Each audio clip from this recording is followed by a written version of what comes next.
Hello everyone, this is just a quick lesson on the giving. We're going to be taking a look, and before we begin, there is a heart on your paper, and around the heart on the outside, I would like you to put some things down that fill you up, things that you're passionate about, things that give you life. Okay, so if you haven't done that yet, please do so, and then we'll move on.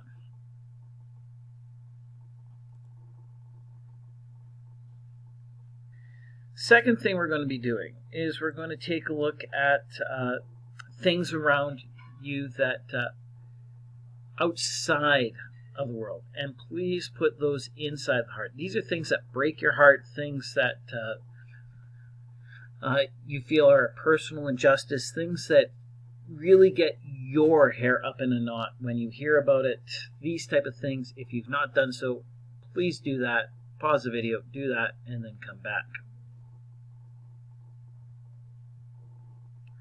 Okay, we are going to start off with, after that, taking a look at Hetty Green. In the day they shook the plum tree, Arthur H. Lewis tells of a strange but true story of Hetty Green. Now, Hetty Green died in 1916, the richest and most detested female in all of the United States. She had over $100 million in the bank, but ate crackers and cold oatmeal because she was too cheap to buy good food. Just to add to the story, the last 20 of her life, she lived with a painful hernia because she would not spend $150, the cost of the operation. And her own son's leg had to be amputated because she was too cheap to take him to a doctor. And on one occasion, it has been told that she also searched half the night for a lost 2-cent postage stamp. Once she tried to forge a signature of her deceased aunt in a vain attempt to accumulate $1 million more. And she also cheated her employees and even withheld payment from her attorneys until her attorneys took her to court. Now, Hetty Green actually did have 2 children, Ned and Sylvia.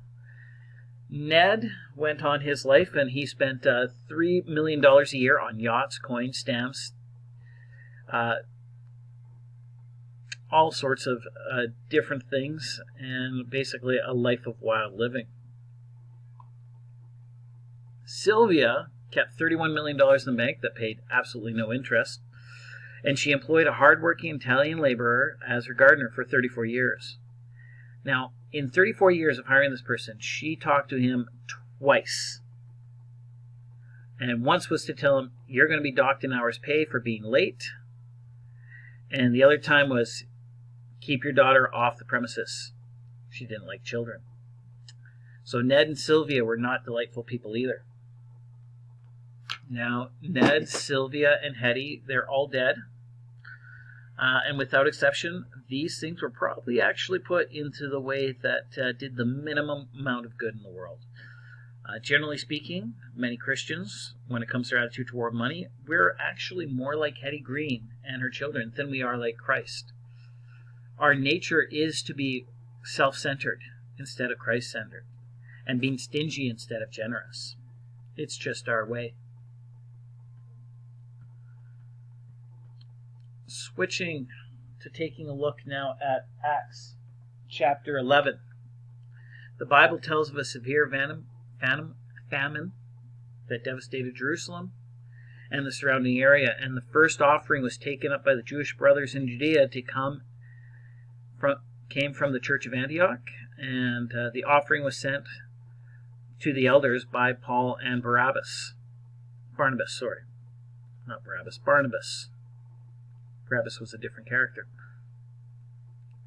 Okay, now the reason why we would take a look at this as opposed to Hetty Green is that Hetty Green kind of really shows kind of our true human nature.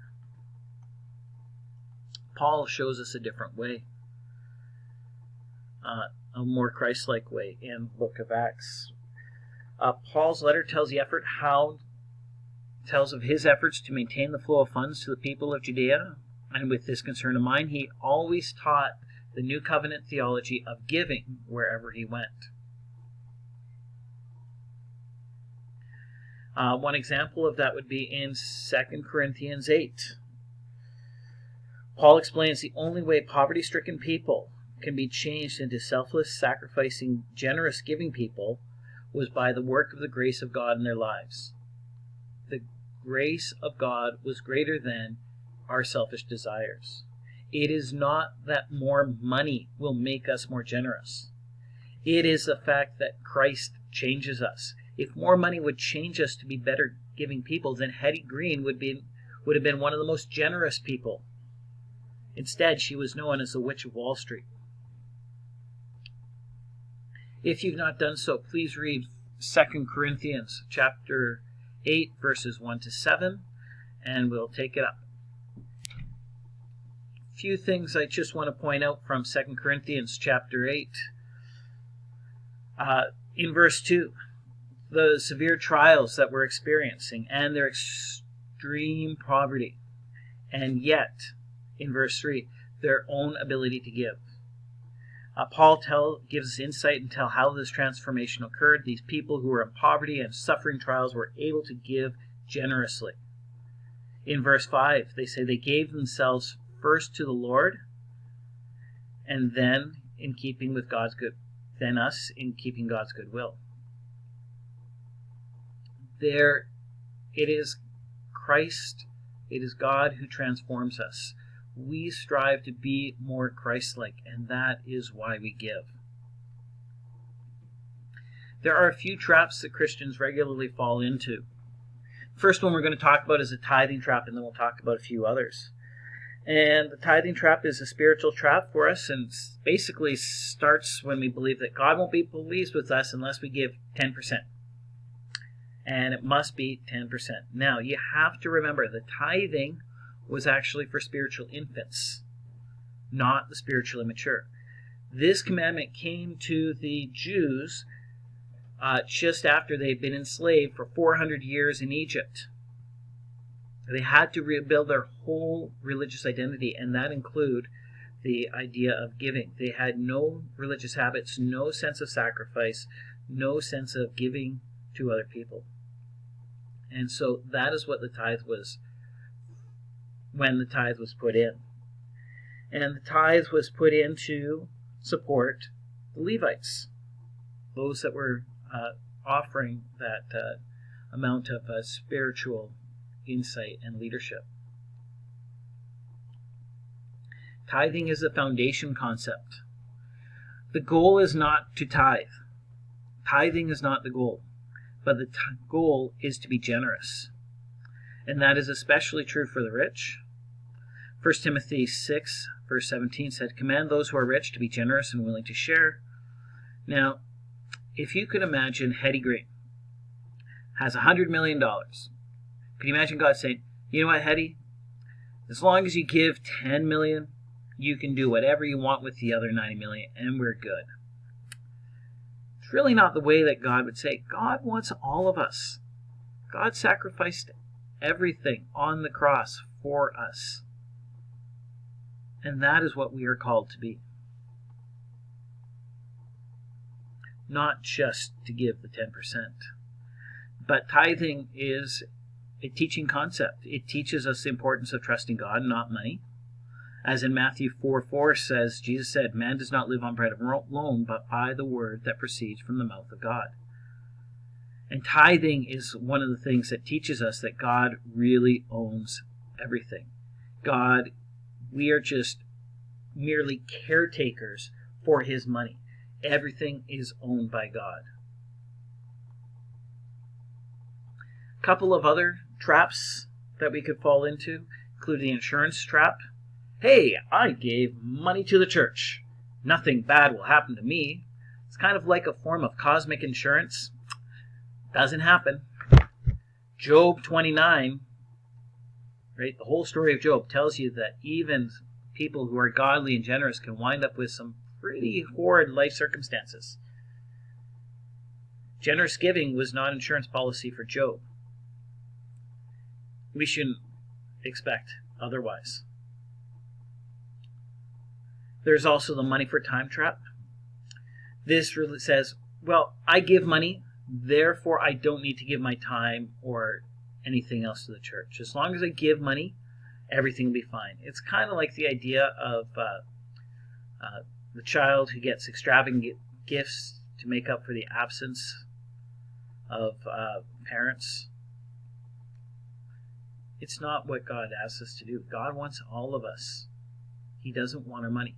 God does not need our money. If he really needed our money, he would take it from us, and there would be nothing less to even wipe with.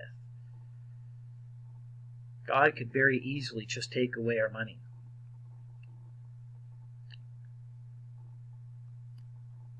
The next trap is the super Christian trap. This is the trap based, well, those really super spiritual people, they're the ones who give. I'm not there, right? Ministers and missionaries, so super Christians, they're the ones who give, not the normal people, not the normal Christian. And this would be kind of another trap that people might fall into. Okay, another trap that we sometimes fall into is the more income trap. I give because of what I will get, right? That God will repay in twofold. Now, the Macedonians had nothing yet found ways to be generous. And in Luke 21, Jesus commends the poor widow who gave the 2 copper coins at the temple. The amount of income doesn't matter as much as we think. It is about the heart of the issue. And that is what we're really looking at. Now, we had previously looked at 2 Corinthians 8. We're now looking at 2 Corinthians 9. And in 2 Corinthians 9, Paul describes the marks of generous people. If you've not done so recently, please pause and read 2 Corinthians chapter 9.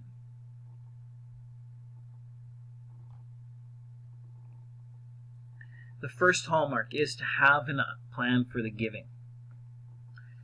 Now, this gift for the people of Judea had been planned for over a year. They had promised to give it, and each person should give what they planned in his heart to give. The importance of having a plan for the giving is definitely important. I remember hearing about one rich person who, at the beginning of the year, he didn't know what his company would make, but he said it in his heart. This is how much I am going to be giving to the church before any amount of income came in. And each year he tried to exceed the amount that he was able to give last year. Now, he also gave it within a particular foundation, had a set plan for the giving, so it wasn't just anybody who would come up with the sob story he would give money to. He had a definitive plan. And that foundation continues on to this day.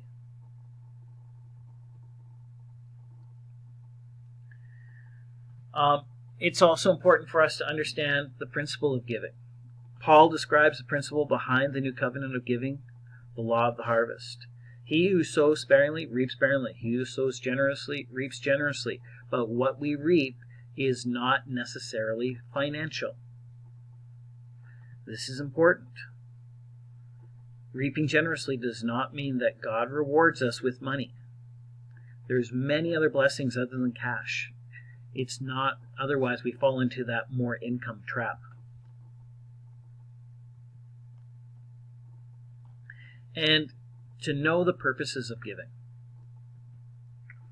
The verses that we've gone through today basically teach 2 basic purposes. God's name will be thanked and praised as a purpose of our giving. And that God's people will have their needs met as a result of our giving. And that is the true purpose of our giving. So where do we start? Well, the first thing I would do is take a look on those things on the outside, those things that fill you up. And look for connections to those things that break your heart. And that connection between the two is going to be the connection that says, okay, this is something that I can really get involved in. This is something that I can be passionate about. This is something that God has stirred within me to make a difference. And to start making a difference in terms of your time and money. It's not about the amount. God wants all of you. He doesn't just want your money. We should be called to give. And I would suggest, to avoid the tithing trap, is to give what is in your heart, and think of that 10% as kind of a spiritual beginning point, not the end. If you've got any questions, have a great day. Please watch the supplemental videos on there, attached to this assignment. They will be quite useful in terms of kind of fleshing out this whole idea, and allows you to kind of take the idea to fruition. Make sure you're answering the questions with your heart. If you're answering the questions via typing them in, please feel free to also just take a picture and do it on side paper, and take a picture of it and attach it to the assignment in Teams. Thanks for watching.